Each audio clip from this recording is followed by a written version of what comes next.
Upa tayo. Ito lang yung almusatin.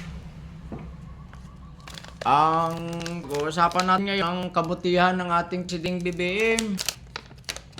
Sa panahon mo, hindi mo man tinulungan PNP, mga National Police, namatay, baldad on the line of duty, being years. Yung aming didibinit sa Napolcom, tinanggal since September of 2019 hanggang ngayon, December 2025. Bakit hindi mo kami tulungan, Mr. President? Mamamatay na lang kami, marami na namatay, hindi tinulungan. Yung benepisyo ng PNCDD natin, kalahati lang ng benepisyo ang binibigay ng gobyerno. Yung sa Armed Forces of the Philippines, buo yan. Double pay sila. Samantala sa amin, PNP, single pay, maliit pa. Oh, pero pareha sa akin, 10,000 lang yan. Hindi makabili ng maintenance medicine ko.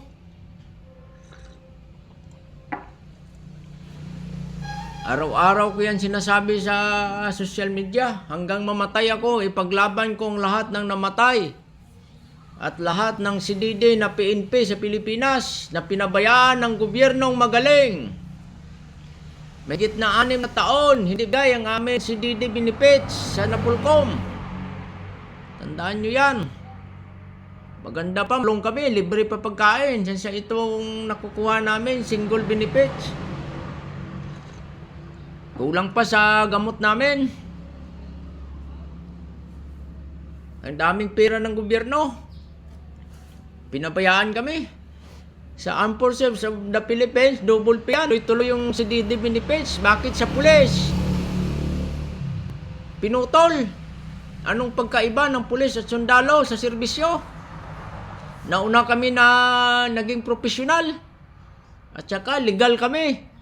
Legal ang CDD benefits ng PNP.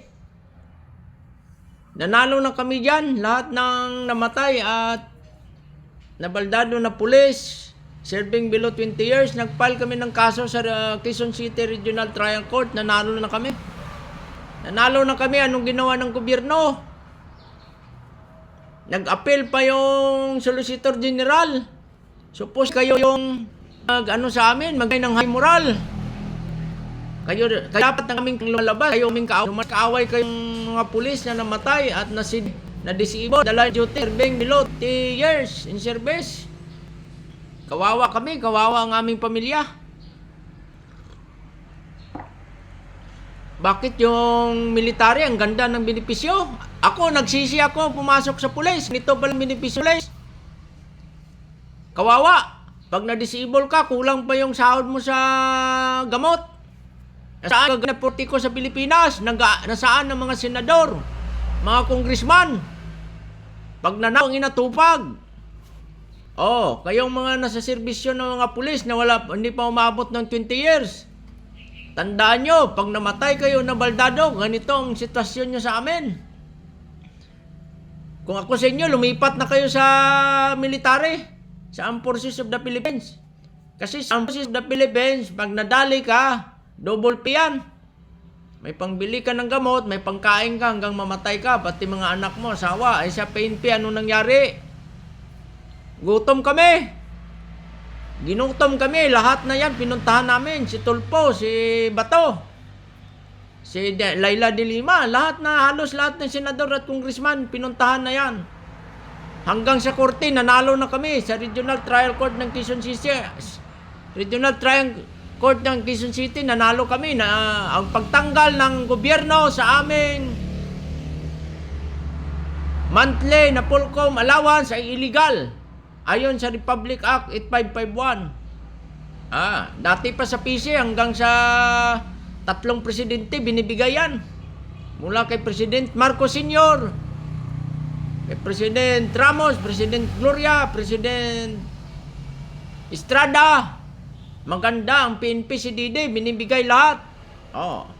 Nung dumating ang mga yawa na presidente, pinutol. May karma din kayo. Hindi lang karma, pag namatay kayo, impyerno kayo.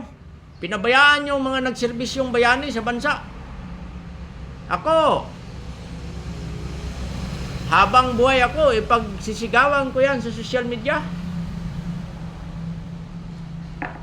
Kung pwede, araw-araw ko yan isisigaw. Yung mga ipaglaban ko para sa kapakanan ng organisasyon ng PNP. Nasaan ang mga PNP General? Hindi nyo kami pinaglaban. Ako, ordinaryong enlisted personnel. Ipapaglaban ko ito kahit social media. Oo.